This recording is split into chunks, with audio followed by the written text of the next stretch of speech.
Please welcome Weinberg Foundation Trustee and Executive Vice President, Don Weinberg.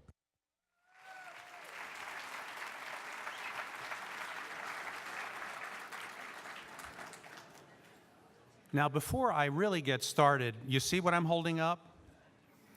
Please put your cell phones on silence or turn them off.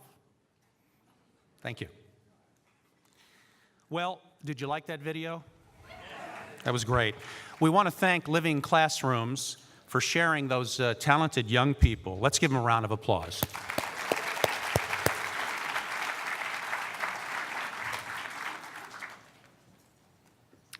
It's my pleasure to welcome you to the Weinberg Foundation's annual community gathering. The title of our event, the annual part, for a very good reason, will be changing. But we're going to keep you in suspense for right now until a bit later in our program. Since 2005, once a year, we set aside an afternoon to thank each of you for the work you do in a variety of ways to make all of our communities better and stronger. This event is also a celebration of the legacy of Harry and Jeanette Weinberg, and it's a remembrance, a yahrzeit for Harry Weinberg of blessed memory. Harry died November 4th, 1990, 26 years ago. May he rest in peace, and may we continue to honor his legacy in the work that we do. I'd like to recognize our President and CEO, Rachel Garbo-Monroe, whom you will hear from in just a moment. I would also like to recognize my fellow trustees who are with us this afternoon. Barry Schloss,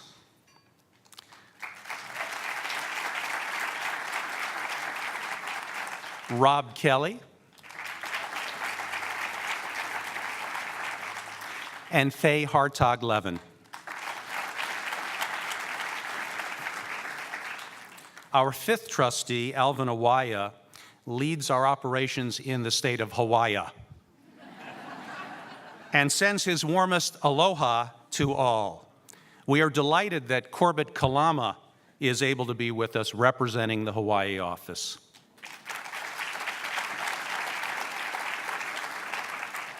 I'd also like to acknowledge my wife Sharon and our former trustees along with their better halves. Bob and Rosemary Kelly, Bernie and Beverly Siegel, who are not here today, but still deserve applause. Shale Stiller and Ellen Heller, who are out of town at an event honoring Shale, but again, they deserve applause. And representing a former trustee, Nathan Weinberg of blessed memory, his wife, my mom, Lillian Weinberg.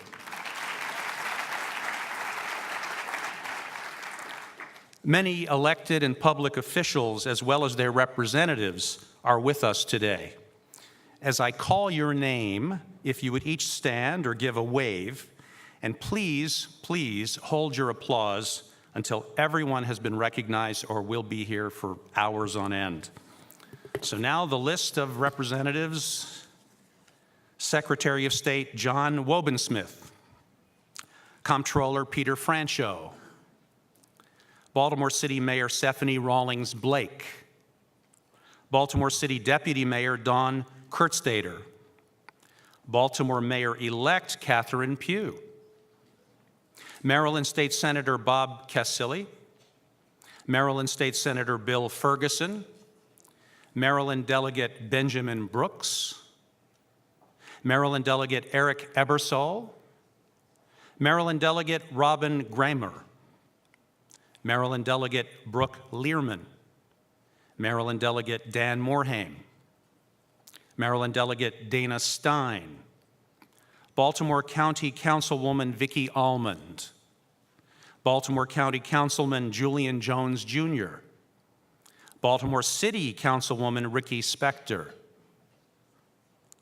Baltimore City Councilman Carl Stokes, representing U.S. Senator Barbara Mikulski, Michelle Brown, representing U.S. Congressman Elijah Cummings, Vernon Sims, Representing U.S. Congressman Dutch Ruppersberger, Ashley Mayer.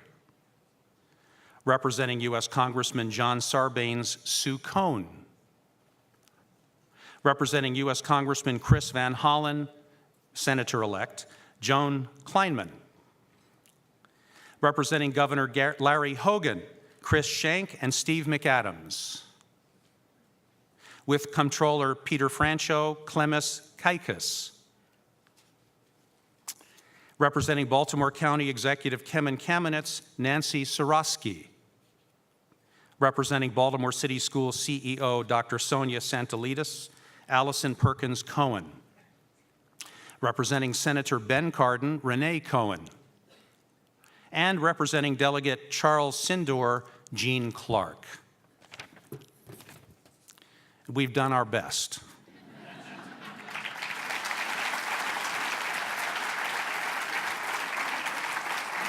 But just in case we've missed someone, you can rise now and we can applaud you. Or we can just say, we're sorry that we missed it. Okay, good. Now, I could now introduce all of the leaders of our community who are here with us today, and several hours later, our program would begin. So everyone in the room, thank you again for being with us. And now, please welcome my boss, Rachel Garbo Monroe.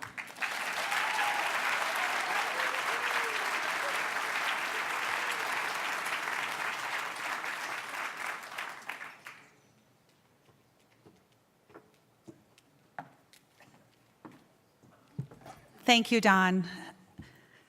Those of you sitting or standing in back, there are seats up here if you want any. I hope you'll consider taking one if you would like.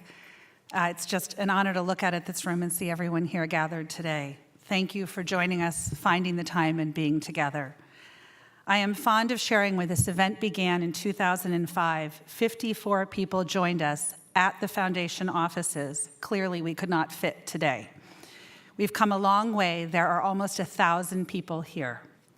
Normally, I would say this person is 1 in a million. Today, he is 1 in 1,000. Forgive me and let me introduce my husband, Joel Monroe, who is here today. So I have the privilege of talking about the work of the foundation, I hope briefly, so that you can hear from our keynote speaker, who's extraordinary. But as you know, since 1990, the foundation has distributed $2.2 billion in grants. Today, thanks to the leadership of our investment team formed in 2014 and real estate management by our Hawaii and Baltimore offices, the foundation has a little over $2 billion in assets. The investment office has grown to 4 professionals who work at the foundation, and they are complemented by an investment advisory committee, which now includes 3 outside professionals.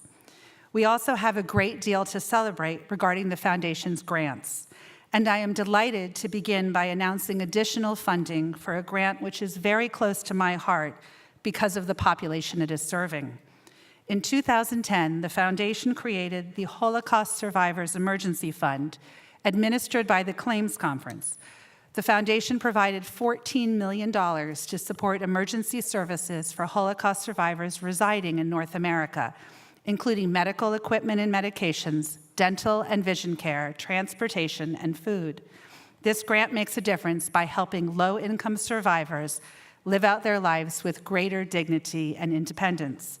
This afternoon, I'm pleased to announce the trustees have awarded this grant an additional $1.5 million.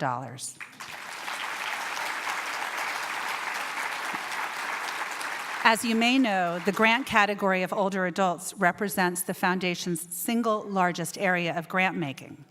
Another program supporting older adults is the Together We Care initiative. This program supports Baltimore's nonprofits serving low-income older adults and their caregivers.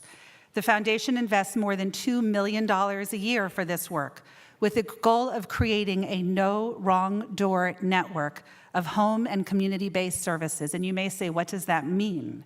When a low-income older adult accesses one service, they are referred to all of the other services they could possibly need to remain at home with as much independence and for as long as possible. The foundation's second largest grant area focuses on programs that help people train for, find, and keep jobs with career ladders. 9 years ago, Weinberg, with other national foundations, supported the creation of the National Fund for Workforce Solutions. Since 2007, the foundation has provided $7.5 million for this organization. It is a network of 32 communities nationwide that drives best practices and investments for workforce development programs. To date, the National Fund has served more than 78,000 workers and supported more than 2,000 businesses. The foundation also continued its support of job programs that provide training, including industry credentials. Those things include construction, healthcare, biotechnology, and information technology training, and job placement coaching, and making sure they're on a career ladder. Finally, in partnership with the National Jewish Funders Network, the foundation completed a workforce matching grants program. $3.6 million in Weinberg funding was matched and actually exceeded for a total of $9.7 million, supporting 29 workforce programs with proven effective results in the U.S. and in Israel. Beyond identifying and funding the best organizations, the foundation also focused on developing tomorrow's leaders of nonprofits that serve both the Jewish community and the community at large. Because we have a simple belief, proven by data in dozens of studies, the single best marker of an effective nonprofit is strong leadership, including strong senior professionals and strong board members. The foundation has supported local and national efforts.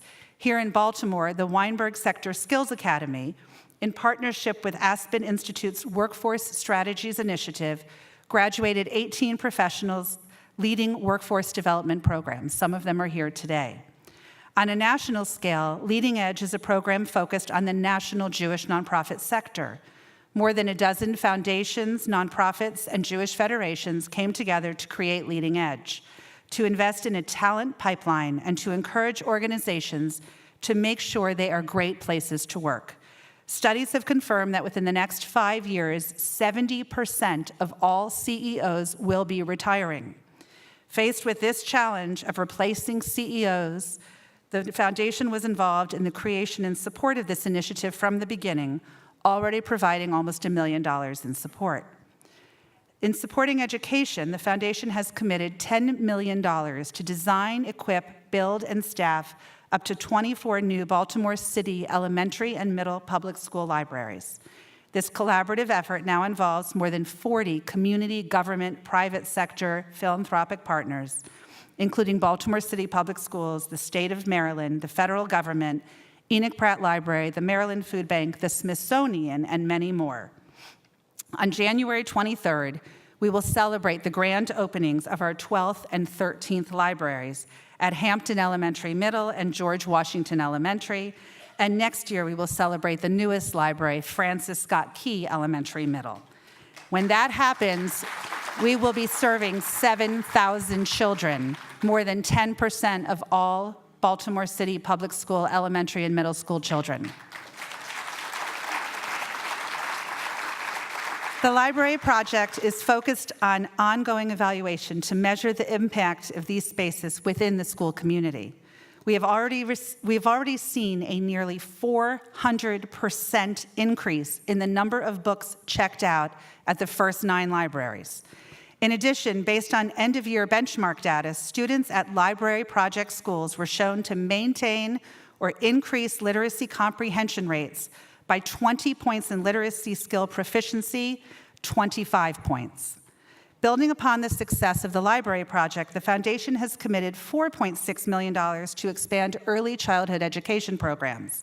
As part of this initiative, the foundation, Baltimore City Public Schools, and the Maryland Stadium Authority are building new early childhood centers at Arundel Elementary and Arlington Elementary, and they are scheduled to open in 2018.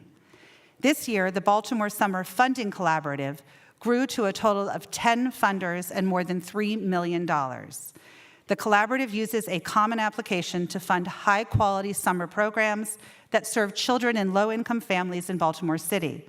This year's collaborative alone supported 13,000 children in 94 programs.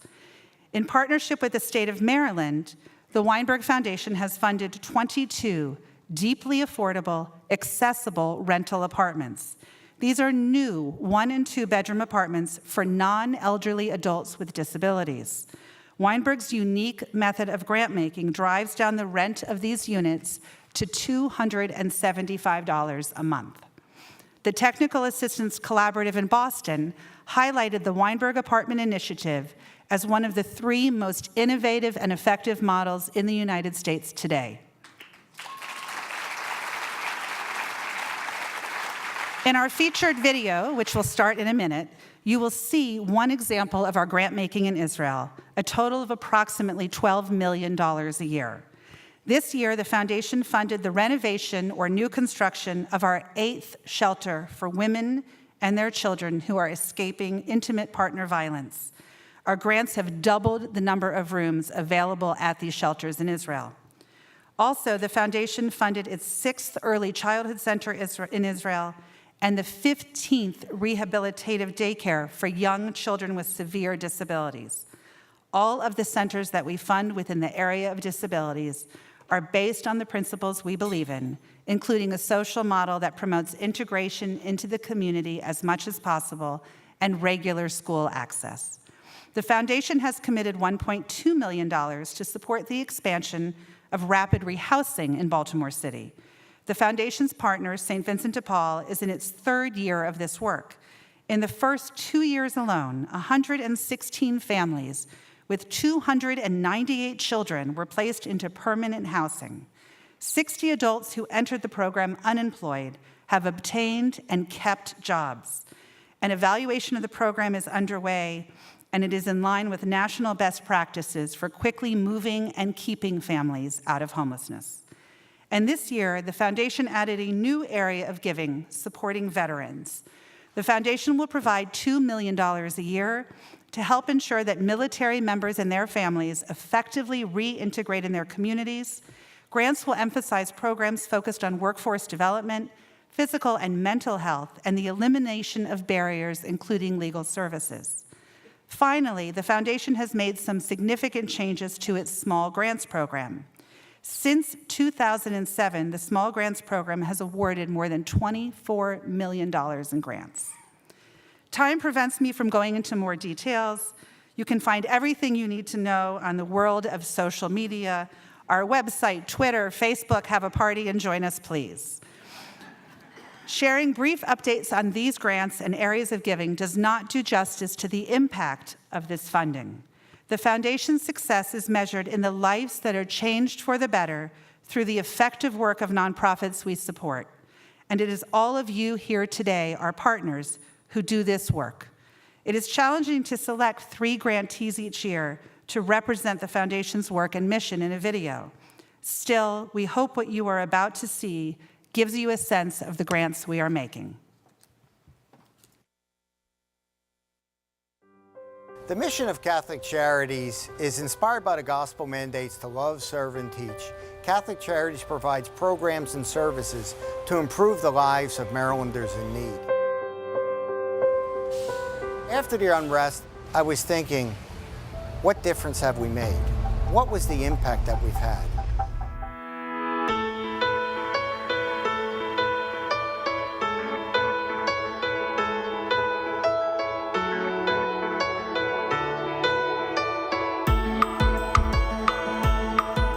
We wanted to take people from not being job ready to job ready and placed in employment. Jobs that actually allow people to earn a living where they can actually support their families going forward.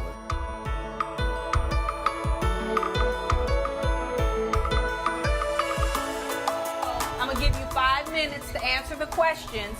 So you need to brainstorm, you need to use your teamwork. We have an automotive technician general service program. Answer the questions that you know first. Throughout the 12-week program, it encompasses wraparound services as well as hands-on occupational training and job readiness skills. Because you're learning and you're actually getting your hands dirty, you're actually working. C is the correct answer. Wraparound services are services assisting them with overcoming their barriers. Our chances and our opportunities was very thin. even through my situation as far as like my criminal background and my chances that I have chosen the wrong choices, you know, but it still didn't make me who I am. Ready?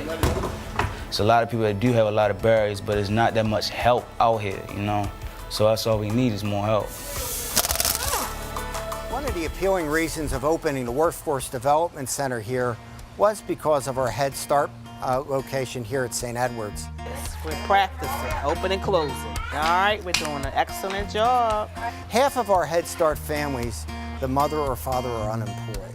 By having the Workforce Development Center here on site would help our Head Start families in West Baltimore access employment services as well. There you go, Lenore. That's how you do it. We grew in West Baltimore from one site and 50 children to 3 sites and 215 children, really working with children and families, getting children ready for school in a loving and caring environment, and helping families become stronger so that this work that we're doing is sustainable. The Harry and Jeanette Weinberg Foundation has been with us, you know, from the beginning, and working together to actually be bold, try things that are different, that can really make a difference. And the Weinberg Foundation is a great partner with that. Go on, slow and steady.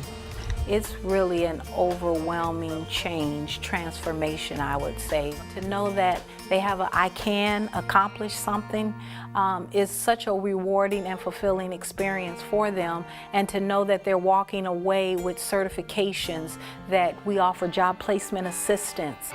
And now at this point in their lives, they have hope. I graduated July 15th. I got placed in a job that same day after graduation. I went straight to work. My future, I feel as though like I keep learning the best I can, and I'm gonna eventually get my own shop.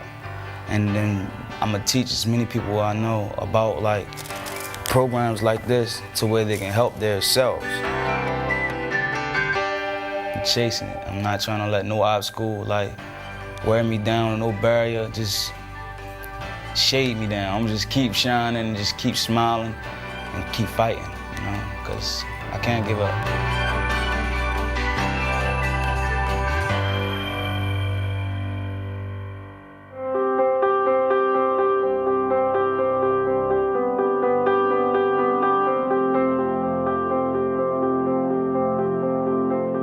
Youth villages have played an important role in the history and development of modern-day Israel.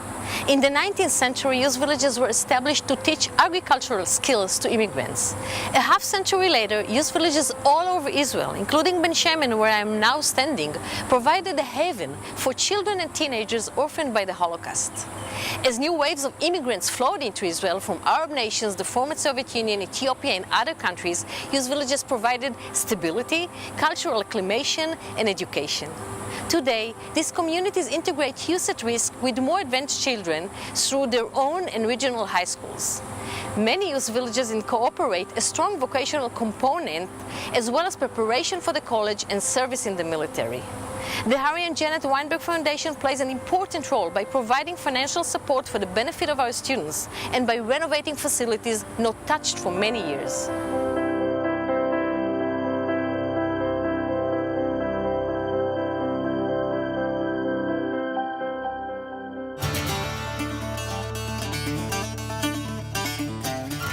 We have 230 kids in the boarding school, half of them a girl and half of them are boys, and they come all over the world. Here, they are all equal, all have the same chance to succeed. Everyone here really wants to help you, like everybody's scared about you. And the idea is to give them the best tools that we can provide them and give them the best chance to change their life. And I can feel it that they really want to help me. They just always try to work around what you need and help you get your goals and become a better person. Every child gets what every child needs. When I came here, I said to myself, this is the place. I said it was love from a first sight. We believe that classroom is not the only place that you learn. You can learn from everything. You can learn by working in the farm and understand what is responsibility. The horses, for me, it's like therapy. I come over here and just relaxing. Forget all the trouble, all the problems. I have a very strong connection with these animals, especially with these horses. Annuali is a very old village. It's established 85 years ago, and our dormitories are quite old. Part of them was built like 75 years ago. Weinberg Foundation helped us a lot to rebuild the place and adapt it to the 21st century.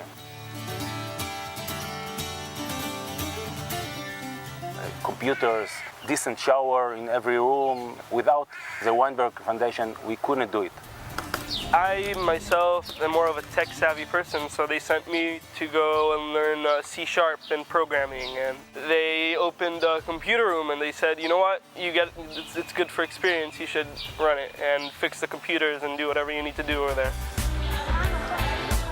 I know the situation that they arrive, and I see them 4 years after when they finish, and I see them when they are coming to visit us like 2, 3, 4 years after. They are going to the army, they volunteer, and they're going to university, and for me, it's all about this. All people saw from the outside is a boarding school, but in the inside is a family. Doesn't matter who you are, doesn't matter where you come from, it doesn't matter if you're black or white, they care about you. They really care about you like you are their own kids.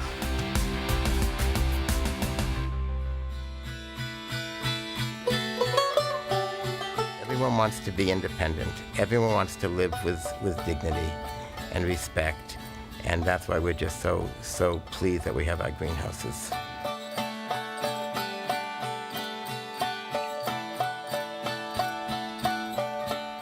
There are 10 houses with 10 residents in each house. It feels like a home with people cooking and people helping other people. Life centers around the kitchen table. It does not center around a nurse's station. And life is as it should be. There are no schedules. Do you remember who you were with in those pictures? This is my dad, Lou Sanders. He's 98 years old. Just an incredible father, a great role model, did everything for his children before he did for himself. So now I'm very happy to pay it forward or pay it back to him. People look at the households and they just feel that this is a condominium that has 10 bedrooms. And they're just amazed how very discreetly that care is provided. You don't feel that you're in a clinical or hospital or nursing home setting. It's the next best thing if you can't be home. They're very thoughtful. And they make you feel comfortable. We have 2 specialty houses. 2 of the houses are for individuals with ALS. My name is Steve Sailing. I was diagnosed with ALS 1 month after my 38th birthday, and also the birth of my son. Steve moved into our assisted living, which was on the same campus, and he designed all of the technology and helped the architects design the house that he knew that he was going to live in for the rest of his life. Everyone in my house has complete control of their environment. I have 100% access to my home theater on a single remote. I am able to turn off or dim the lights, lower the window shade. I can open and close the door to my room and my house. I can call for the elevator and select the floor. All of this I can accomplish with only my eyes using my computer mounted to my wheelchair. Steve Sailing is just remarkable. One day I said to Steve, you know, it'd be really nice to have a little garden. And Steve said, I can make that happen. And by golly, he did. I look out my window and I see things growing. One of the poets said, earth's crammed with heaven. And every little bush alive with God. Where would you go and say to somebody, will you build me a garden? And they say yes. It's a big part of my life. These are my babies. You have to look at my babies. But I have my own room, my own bathroom. This is huge. How are you? Good. They have real cooks here who cook real food. It's a wonderful place. It's the best life that you could possibly have in my condition. We know that it takes an incredible amount of vision, a lot of dedication, a lot of money, and the Weinberg Foundation was generous enough to give us a challenge grant, which helped us to raise an incredible amount of money, and that's why we were so grateful this building is named the Harry and Jeanette Weinberg Building. Without the Weinberg Foundation, this building would not be here today, and the lives that we feel we change on a daily basis would not be happening. Here we go. The big concern for my dad in terms of coming to a nursing home, he said, I don't want my life reduced to a half a room with a little dresser and a curtain in between it, and that's all I have. We're very lucky to be here. I pray that there's a place that is like this for my husband and I if we need one. I get online the New Yorker and the New York Times. It's a very special place, and I'm very grateful to be here. You know, here you have a life. I have discovered that I am really good at surviving ALS, so I am trying to help as many people as possible have the choices I have. I really miss the things I can no longer do, and it tears me up when I think about the father my son is missing out on, but I focus on what I can still do. Living in a greenhouse is the only reason I continued to live a vital and productive life. It doesn't matter if you are elderly or disabled, people want to live with dignity and respect, make their own decisions, and direct their own care. The greenhouse has changed my life for the better. It will do the same for everyone. And always remember, life is good.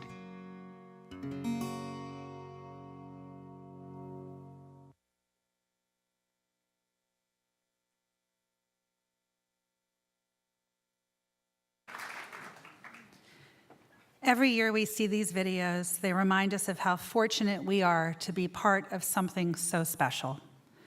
All of us who work at the foundation have among the best jobs in Baltimore. I think you all agree. I certainly have the best job in Baltimore, one that I take as a privilege and a responsibility that I hold very dear. The foundation's leadership starts with our board of directors, who are highly engaged in the work of the foundation and give extraordinary amounts of time and energy to our work. Together, they are responsible for setting our policies and guidelines of the foundation, and they have thanks from me, from our staff, and I know from this whole community. Thank you all.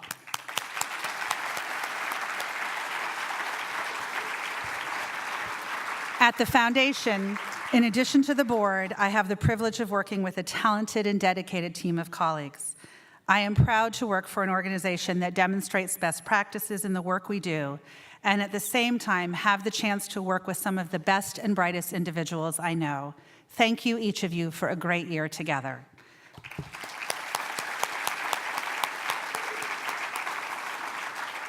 I would like to recognize Craig Demchek and Yvonne Sporer in particular for pulling off today's event. Without their work, this would not happen. Now to the surprise, and then on to the keynote. So Don mentioned at the beginning of the program that the title of our event will be changing. We are not certain what it will be called, but we know it will no longer have the word annual. As you can imagine, a gathering like this is not inexpensive and is not easy to do well. And we ask each of you who are so busy to come out and be with us each and every year, which we appreciate, but we also understand is complicated. So in an effort to respect your time and to put as much of the foundation's funds to work for grants rather than expenses, I'm pleased to announce that our next gathering will take place in November 2018, in 2 years. 2 years from now, we'll figure out what it's called, and we will be together. As I conclude, please allow me to personally thank all of you who carry out the foundation's mission and work in such a collaborative and caring way. Together, our community is stronger and moving forward, and we are proud to be part of this progress. You have my thanks and my gratitude. Many of you know that I am fond of speaking about the power of kindness, that kindness matters. It is a daily goal for me and a core principle for the work of the foundation in how we try to help people every day. I would like to leave you, before Don speaks and introduces our speaker, by reading an excerpt from a poem about kindness written by an American woman who is the child of a Palestinian father and a mother from Ferguson, Missouri. Her father was a refugee journalist. Her poem, called Kindness, is carried in the pockets and the memories of her readers around the world. The poem's name is, I know this is not a shock for you, Kindness, by Naomi Shihab Nye. If you haven't heard of it, this is one small excerpt. You can see all of it online. Before you know kindness as the deepest thing inside, you must know sorrow as the other deepest thing. You must wake up with sorrow. You must speak to it till your voice catches the thread of all sorrows and you see the size of the cloth. Then it is only kindness that makes sense anymore, only kindness that ties your shoes and sends you out into the day to gaze at bread. Only kindness that raises its head from the crowd of the world to say, it is I you have been looking for, and then goes with you everywhere like a shadow or a friend. Thank you.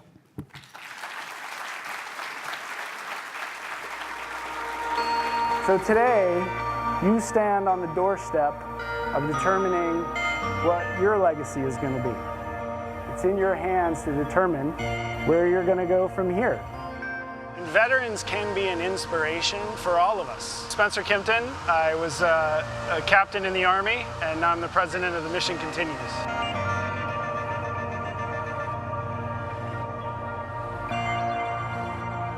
The concept of continued service after service in the military was pioneered by veterans in the wake of World War II. Once I became a civilian, I kind of felt like, what am I doing?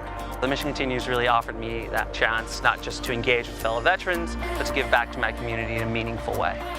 This generation of veterans is much smaller than the generations that have preceded us, but they're part of an all-volunteer force that all stood up and said that they would serve our country.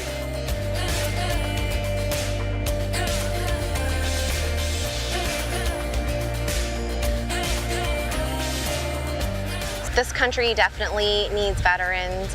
We're definitely assets to this nation, as we were when we were in the military. We're not liabilities. The men and women in today's military, they didn't just sit in tanks, they didn't just blow stuff up. They repaired roads, they repaired or built schools. Those are all things that our communities can benefit by. And in doing so, they're leaving a legacy of service that can span across generations, that can inspire current and future generations to serve and contribute in some way to the strength of this country, one community at a time.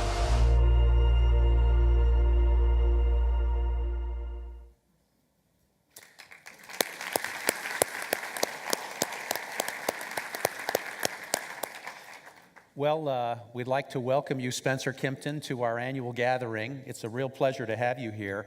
Now, I want to ask a quick question of the audience. How many of you are graduates of Dulaney High School in Towson? Raise your hand if you are. Well, Spencer is, and Kate Sorstad, one of our program officers, is. I couldn't tell if anyone else raised their hands, but in any case, he's a local boy. Spencer, I thought we'd get started by just giving you an opportunity to tell everybody about your military service and your career very briefly after military service. Sure. When did you serve, et cetera? Absolutely. Well, first I want to say thank you all for allowing me to be here tonight. It's a real pleasure. The pleasure's mine, so thank you, Don and Rachel and Craig and Kate and the trustees who chose me. I was also grateful to learn that I'm not the reason that this is no longer annual. So just reduces the anxiety a little bit. And I'm a semi-local boy, to correct you a little bit there. I did go to Dulaney. I went my 11th grade year, and I remember two things very fondly when I came to Baltimore. One, my new classmates had no idea what to do with a blended Texan, North Carolinian accent, but I soon learned to drop the T from Baltimore. And then two, I was a soccer player, but I learned with fascination that no one could understand that I didn't know what lacrosse was, nor did I play it. So I got over both of those things and eventually decided that I wanted to go into military service while I was in high school, and was fortunate to have a nomination by Senator Mikulski to go to West Point, and that was the beginning of my arc of service. And I call it an arc of service because it only began in the military. I graduated from West Point and decided that I wanted to be a helicopter pilot, went to flight school and flew Black Hawk helicopters for the next 8 years in places like Korea and Honduras and all across Central America and South America, spent time in Bosnia during the Eastern European crises, and then transitioned out. But learned and have since learned that decision that I made here in Baltimore to go into the military was really just the first step of a decision that would last the rest of my life and cut across the rest of my life, hopefully many chapters yet to come, and that was a commitment to service. It was one that I made as a 17-year-old, but will last through the course of my life. Great. Now, as we understand it, the Mission Continues was founded in 2007 by a Navy SEAL by the name of Eric Greitens. And if you all were paying attention to the elections last Tuesday a week, he was elected governor of Missouri. And so you have taken over the helm of Mission Continues, of course, in 2014, 2 years ago. And I wanted just to give people the framework in terms of the kinds of programs that the Mission Continue has to make that initial distinction between fellows in a fellowship program and participants in platoons. Could you explain that difference? Of course. Great. So in 2007, when our founder and now governor-elect Eric Greitens came back from his own service in Iraq and Afghanistan, he was visiting soldiers, some of his unit mates at places like Walter Reed and Bethesda just down the road. Many of them might have been dealing with very visible and invisible scars of their service. And despite those scars of service, Eric and some of his colleagues and friends heard a very consistent theme. And that theme was, despite my scar, whatever it was, I might have lost eyesight, I might have lost a leg, I might be dealing with invisible wounds from my service. Despite that, I want to know how I can get back in the game. Maybe I can go and coach some kids back home. But it was a theme that something had been severed, and what had not been severed, what had obviously been severed in some cases was a limb, but what had also been severed was the desire to serve, and that connection to a sense of purpose and meaning. And Eric realized that might actually be what this generation of veterans need most, is the reconnection to those things, the reconnection to that identity and that sense of purpose. So he started at that point what I would maybe inaccurately refer to as an AmeriCorps Light program for veterans, the fellowship, what we call our fellowship program even today. And that's an opportunity for veterans to serve for 6 months as a re-enlistment in their community, a 6-month period of service, working in an existing community service organization like the ones you've seen here tonight as a volunteer. The Mission Continues would sponsor them with living support and stipends and professional development and coaching to get them through not only the 6 months of service that they were doing at that organization, but working with them to identify their post-fellowship goals. So we worked with hundreds of veterans, placing them in organizations that mentored at-risk kids, or worked to eliminate an environmental issue in their community, or worked to eliminate a food desert in their community. And we saw veterans all over the country in all 50 states working not only on their own transitions home, but on strengthening their community from within, in whatever way reconnected them to that passion and that desire to serve. So again, we worked with hundreds of veterans in that capacity of our fellowship program. But what we realized along the way a few years ago was that we were missing a key component of it. One key component of this connection that we felt we needed to restore for veterans was the reconnection to a team. So we got partway there by reconnecting them to the desire to serve, the sense of purpose that we could be found in working in our communities.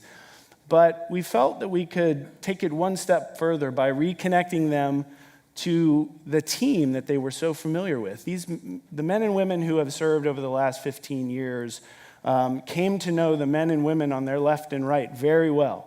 They deployed multiple times to Iraq and Afghanistan in some cases. They'd been away from their families. They had learned to rely on teams. They had learned to identify as people in the military, as service members.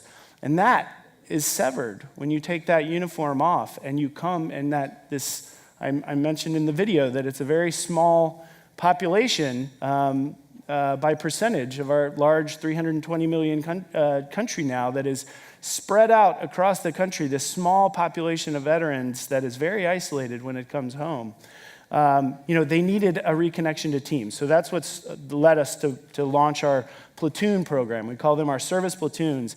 And that brings 100, 150, sometimes as many as 200 veterans together in a volunteer unit where they join the service platoon and they say, we are here together to stand together, to report for duty again in our neighborhood, and we're going to tackle an issue that has been ongoing in this community that many community partners have been dealing with for a very long time, and we're going to plug in, and we're going to bring things like military concepts like concentration of fire and massing of effort and discipline and energy and enthusiasm, and we want to help take those efforts to the next level. And in doing so, in strengthening those communities and be part of that effort to strengthen a community, those veterans are also taking some of that. They're finding that identity again.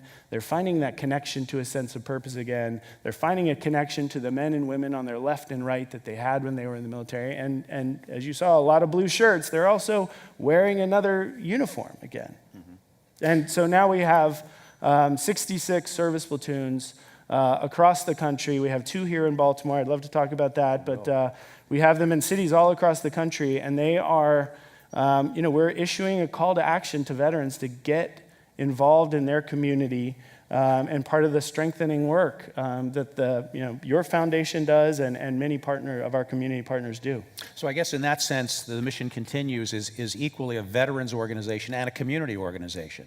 They're one and the same. Right. I think one of the things that we catch ourselves on and we catch others on all the time are veterans are community members.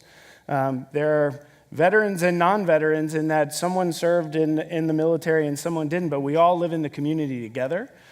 So the work that we are doing through the Mission Continues is very, very much marks us as a community service organization. We just happen to be engaging veterans in that work, and in doing so, creating a service for veterans that we believe is essential, and that's by asking them to serve again. Well, let's talk about some examples, and you mentioned Baltimore. What do we have going in Baltimore with the Mission Continues, and where? Well, we're very excited about Baltimore, and I'm joined here tonight by our executive director for our Southeast region, Mary Beth Brueggemann, and she's Where's leading. Mary Beth? Oh, there's Mary hi, Beth. Mary Beth. Naval Academy graduate. She's just down the road, but Marine, deployed herself to Iraq in the early stages of the Iraq War, and is now leading our effort on the ground here in Baltimore and elsewhere. But I'll use 2 examples. So on the fellowship program, we've had several fellows in the Baltimore area. We've had one, Paul Silva, who was an Army infantryman who deployed to the Middle East, had issues on his own, returning. He struggled connecting with his civilian counterparts, struggled to integrate into this community, and found the mission continues. And we helped him to tap into a passion of his, in his case, coding and web design. He had tremendous skills, even though he was in infantry, tremendous skills in coding and web design. So we helped him find an organization here called the Digital Harbor Foundation, where over the course of his 6 months, he worked with high school students in inner city Baltimore and helped mentor them through a course of instruction on coding and web design skills.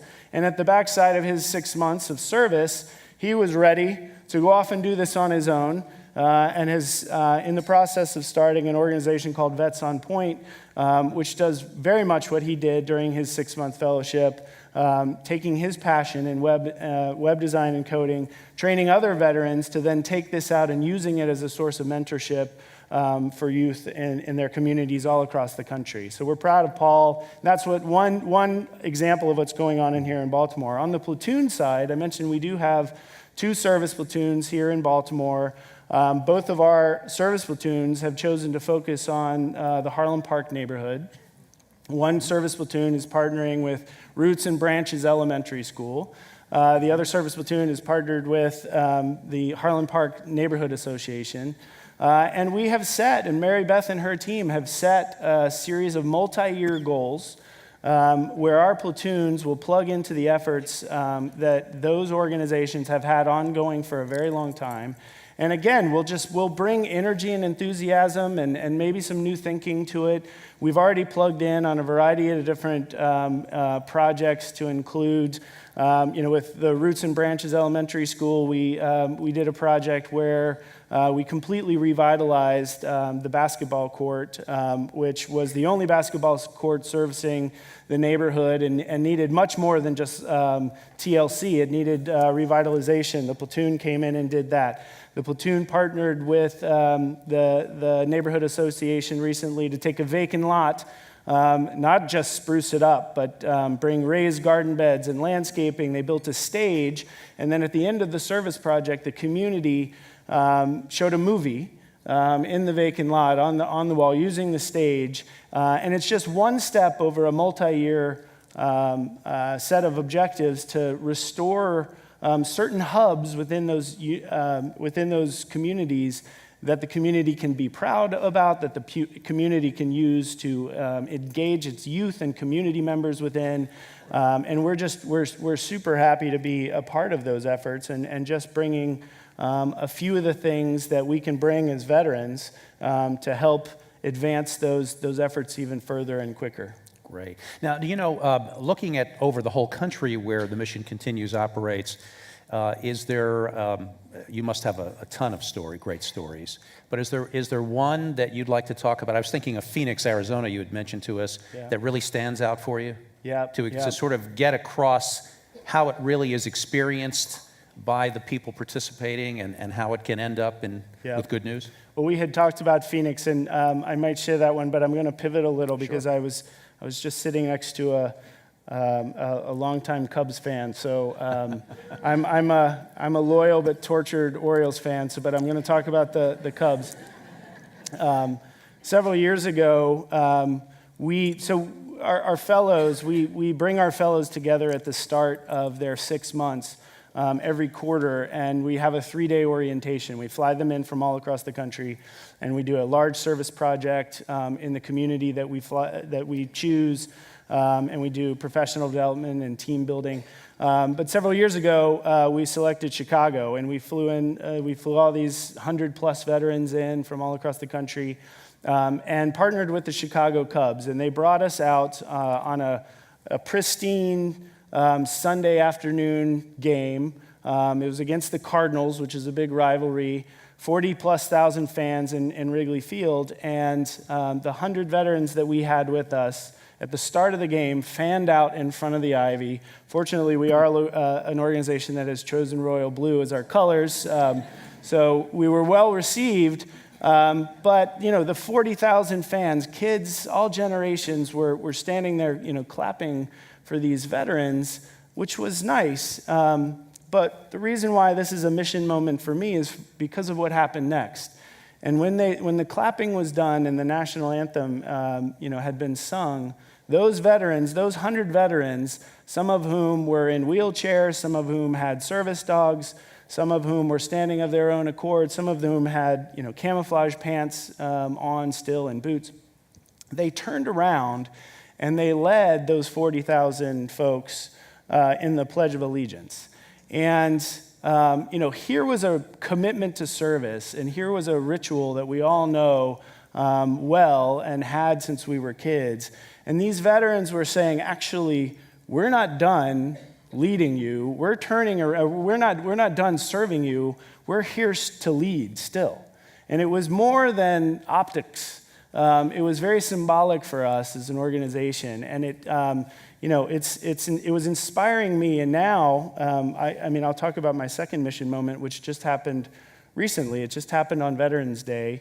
I was down in Washington, D.C., and our service platoons in D.C.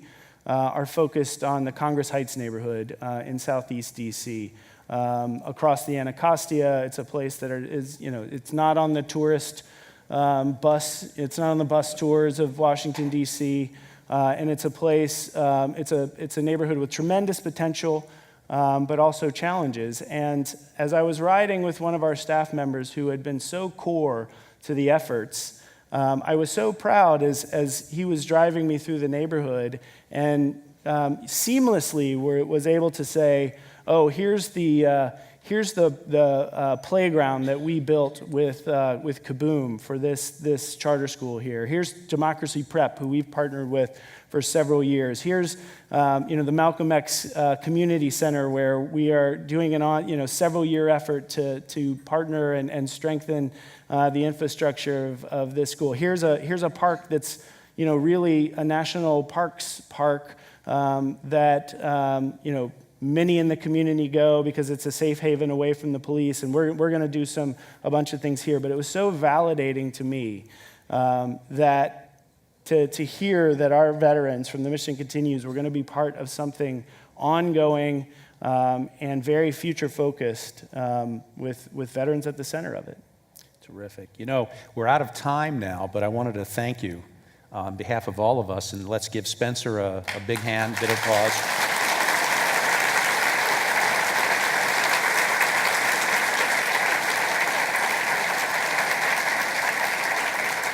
And I know we all hope that success continues for the mission continues.